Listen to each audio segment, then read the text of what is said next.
What up, everybody? Thank you again for tuning in to the Rival Fantasy Sports Podcast. We really appreciate it. If you're listening on Apple Podcasts, Spotify, or any of those platforms, you can also just subscribe right there. We really appreciate that. And of course, thank you guys for your continued support. Whether you're just someone who, found the show through being a user on Rival Fantasy, or if you're just going across YouTube and you come across us, we appreciate all the love and support. And we also appreciate you guys down in the comments. We answer every single comment. We respond, we reply in some way, shape, or form because we genuinely enjoy the conversations with you guys. So as you can see in the background, we got a little bit of purple. We got a little bit of the gold over here. This is in support of the Lakers, LeBron James. They just got knocked out of the playoffs. I figured let's show them a little bit of love. I'm not a Laker fan by any means, but listen, it was a great series, even though it was a sweep. It sounds weird to say that, but I felt like at all times, the Lakers were super competitive. It wasn't like they were getting blown out.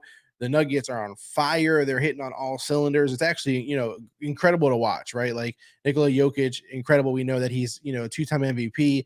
And it's funny because we're in this time where he didn't get voted MVP this year, right? Embiid got it, but he was up there as, one of the finalists for this nod again, right? And so it's funny that the year that he goes to the playoffs, the year that he has all the success in the playoffs, the year that his team is going to the finals is the year that he didn't win it. And it's ironic because a lot of people were saying like he hasn't been playing well in the playoffs, or he hasn't gotten his team far enough.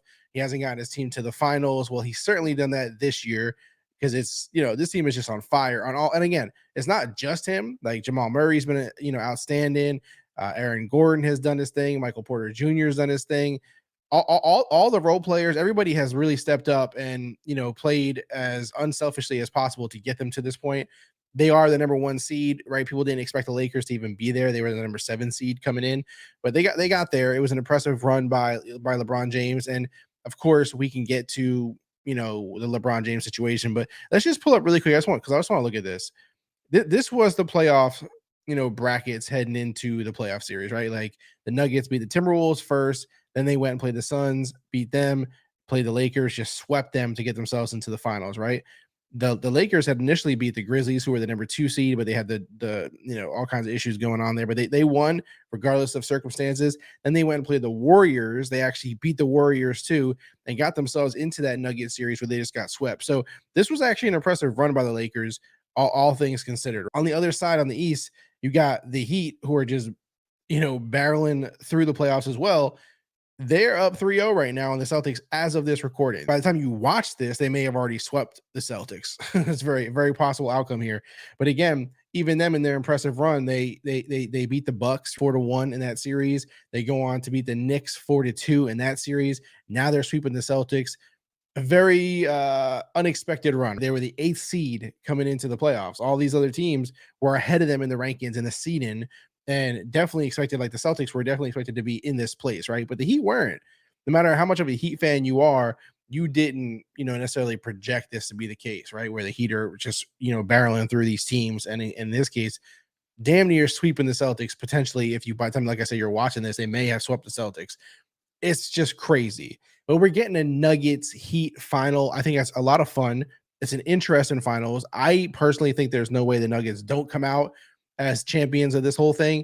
They're just a super well-rounded, fully completed team with the best player in that series, in my opinion. Jimmy Butler's been outstanding, crushing it.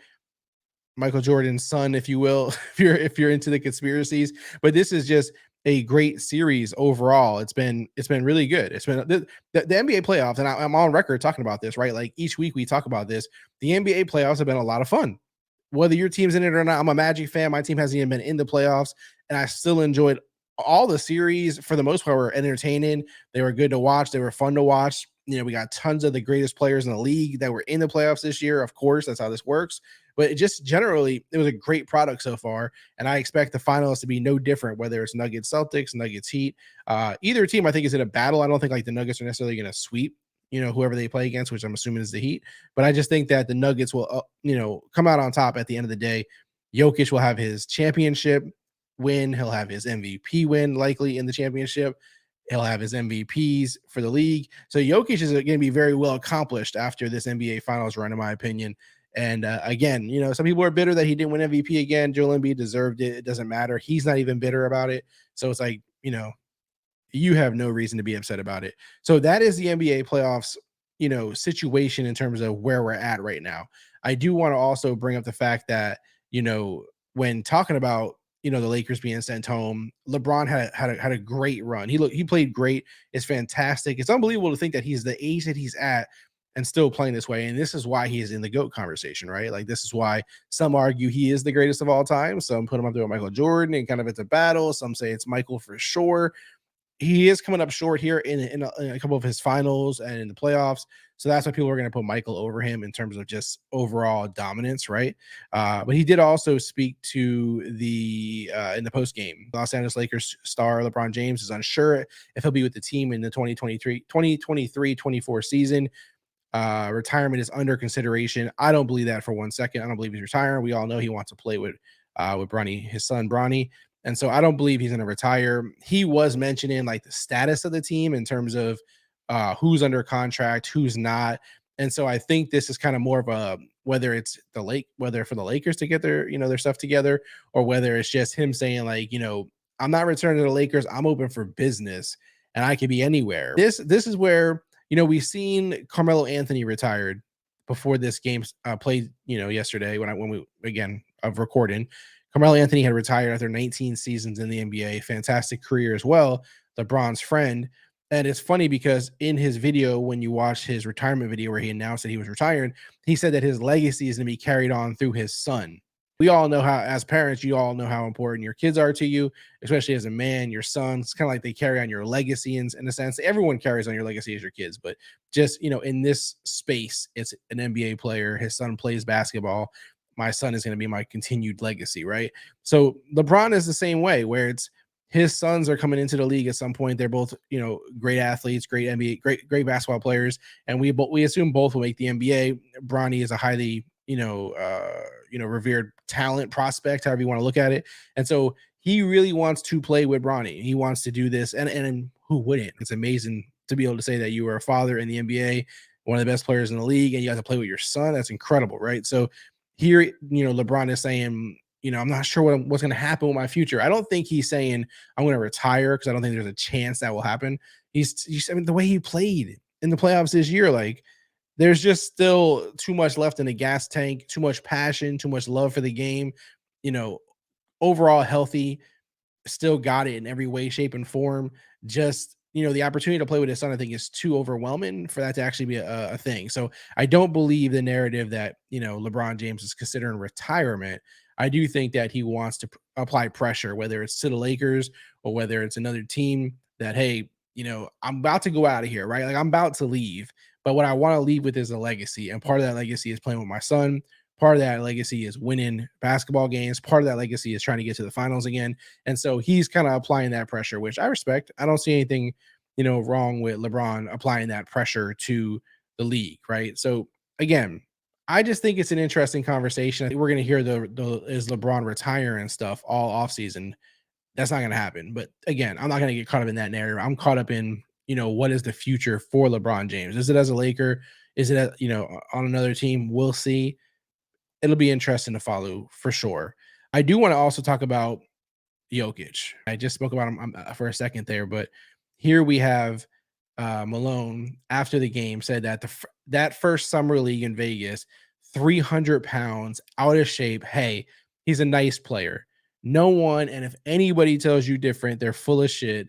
No one could have seen that he'd be a two-time MVP passing Wilt Chamberlain every other night. I think that's cool to see, right? Like we do see that, and this is the thing in sports. Sometimes some things are, you could predict them. Some things you can see coming. Some things you see like little glimmers. You're not sure if it's going to happen or not. You see that potential. You see, the ifs, the coulds, the what ifs, all these kind of situations, right? And in this situation, Mike Malone is acknowledging like no one could imagine Jokic to be this good, right? Like you thought nice player, but he's a little out of shape. He's coming in heavy. No one's predicting at that point that he's a two-time MVP winner, that he's a guy that's going to lead his team to the finals, beat LeBron James and the Lakers, sweep them, to get them into the finals and break all these records. Like he's saying, Wilt Chamberlain every night.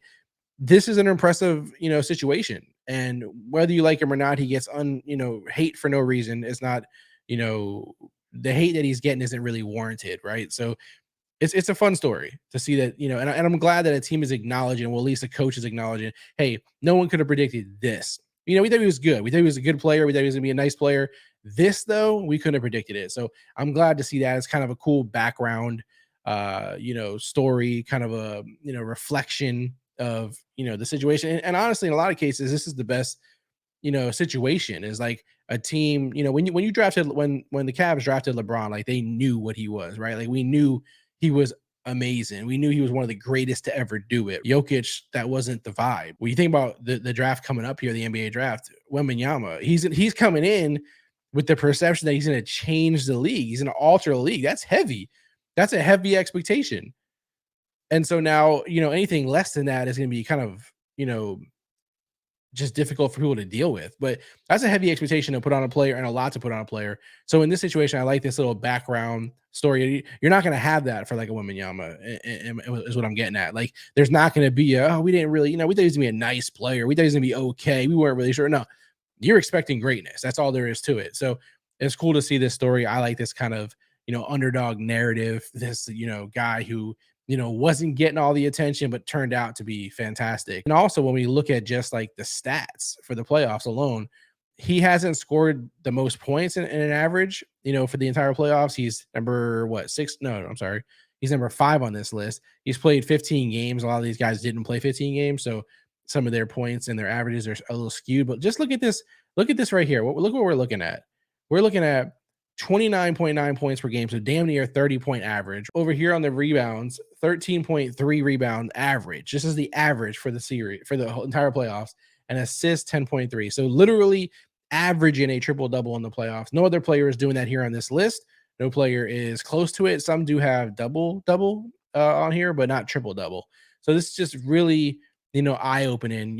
Jason Tatum, obviously, one of the guys still in the playoffs, right? Playing against the Heat right now. He's averaging a double-double here. Jimmy Butler still, man on fire, clearly just balling out. He actually doesn't have a triple-double, but he does have good points, good rebounds, good assists. So he's averaging, really good numbers. So this is just kind of, to give you an idea, right? Like of how good Nikola, Jokic has been playing the entire playoffs. He's done it the last couple of years. Just the playoffs is allowing the success in the playoffs is allowing for him to really shine and for his team to really shine. So Jamal Murray's been playing, fantastic. Again, like I mentioned, all the role players, everyone's doing their job on the Nuggets. So that's, part of this. It's not just Jokic. They've built a great team around these guys. They built great depth around these guys, and just everyone is doing their job in terms of what needed to be done, what they were put in place to do. And so unselfish basketball, great players leads to great results, and that's what's happening here. And I do, again, my prediction, Nuggets, Heat in the finals. That's not a hard prediction to have. I think Nuggets beat the Heat in the finals. I'm not going to go crazy and say like a sweep or nothing like that, but I also don't think it's absolutely ridiculous or out of the picture to say that even. But I do think that the Nuggets will win. Jokic will get MVP of the finals, and it'll be a great season for them. It'll be their first championship ever. What's not to be happy about? What's not to be happy about? You don't have to be a Nuggets fan to appreciate this. We're watching some great stuff, man. If you're watching this, you're watching some great basketball. It's been fantastic. So I really appreciate the NBA and the product and the players and everything they've been doing. It's been awesome to watch. It's been great to sit around with the family, sit around with your friends, and just really consume all this. And again, tons of like content comes after these games, right? Like all the fighting and the arguing and the conspiracies and the drama and the broken records. It's just been great. It's just been a really great series. I'm curious who you think will win. Let's just say it's Heat Nuggets. Drop in the comments who you think will win the series, Nuggets or Heat, NBA Finals. Who do you think will come out as the NBA champion?